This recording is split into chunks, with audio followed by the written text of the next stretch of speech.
He's a most wonderful chap, thought Gisborne. He's like the illustrations in the classical dictionary. I wish I could have made him a gun boy. There's no fun in shikaring alone, and this fellow would have been a perfect shikari. I wonder what in the world he is. That evening he sat on the veranda under the stairs, smoking as he wondered. A puff of smoke curled from the pipe bowl. As it cleared, he was aware of Mowgli sitting with arms crossed on the veranda edge. A ghost could not have drifted up more noiselessly. Gisborne started and let the pipe drop. "There's no man to talk to out there in the rook," said Mowgli.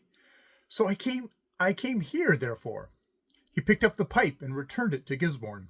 "Oh," said Gisborne, and, after a long pause, "what news is there in the rook? Hast thou found another tiger?" "The Ngali are changing their feeding grounds against the new moon, as is their custom. The pig are feeding near the Cane River now, because they will not feed with the Ngali, and one of their sows has been killed by a leopard in the long grass at the waterhead. I do not know any more." How dost thou know all these things?" said Gisborne, leaning forward and looking at the eyes that glittered in the starlight. "How should I not know? The Ngali has his custom and his use, and a child knows that pig will not feed with him." "I do not know this," said Gisborne. "Tick, tick! Thou art in charge, so the men of the huts tell me, in charge of all this rook." He laughed to himself. "It is well enough to talk and to tell child's tales," Gisborne retorted, nettled at the chuckle. "To say this, that, and that goes on in the rook, no man can deny thee." "As for the sow's carcass, I will show you thee her bones tomorrow," Mowgli returned, absolutely unmoved. "Touching the matter of the Ngali, if the Sahib will sit here very still, I will drive one Ngali up to this place, and by listening to the sounds carefully, the Sahib can tell whence the Ngali has been driven." "Mowgli, the jungle has driven thee mad," said Gisborne. "Who can drive Ngali?" "Sit still, then I go." "Gad, the man's a ghost," said Gisborne, for Mowgli had faded out into the darkness, and there was no sound of feet. The rook lay out in great velvety folds in the uncertain shimmer of the stardust, so still that at least the little wandering wind among the tree-tops came up as the sigh of a child sleeping equitably. Abdul Ghaffur, in the cook-house, was clicking plates together. "Be still there!" shouted Gisborne, and composed himself to listen as a man can who is used to the stillness of the rook. It had been his custom to reserve his self-respect in his isolation, to dress for dinner each night, and the stiff white shirt front creaked with his regular breathing till he shifted a little sideways.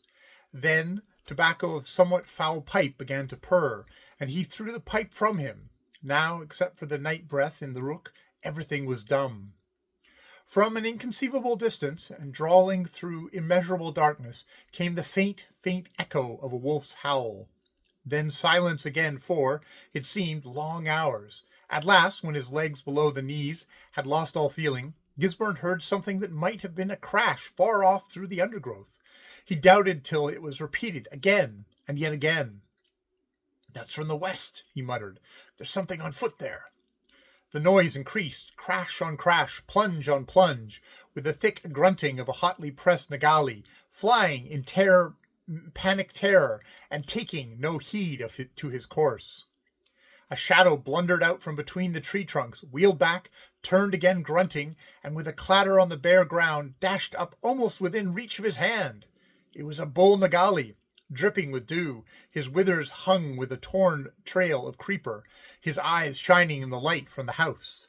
The creature checked at the sight of the man, and fled along the edge of the rook till he melted into the darkness.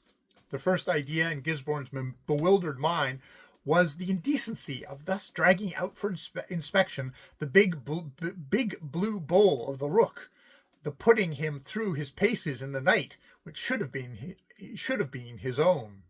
Then said a smooth voice at his ear as he stood staring, "He came from the waterhead, where he was leading the herd. From the west he came. Does the Sahib believe now, or shall I bring up the herd to be counted? The Sahib is in charge of this rook." Mowgli had reseated himself on the veranda, breathing a little quickly. Gisborne looked at him with open mouth. "How was this accomplished?" he said. "The Sahib saw. The bull was driven as a buffalo is. Ho, ho! He will have a fine tale to tell when he returns to the herd." "That is a new trick to me. Can thou run as swiftly as the Ngali, then?" "The Sahib has seen. If the Sahib needs more knowledge at any time of the moving of the game, I, Mowgli, am here. This is a good rook, and I shall stay." "Stay, then, and if thou hast need of a meal at any time, my servants shall give thee one." "Yes, indeed. I am fond of cooked food," Mowgli answered quickly. "No man may say that I do not eat boiled and roast as much as any other man.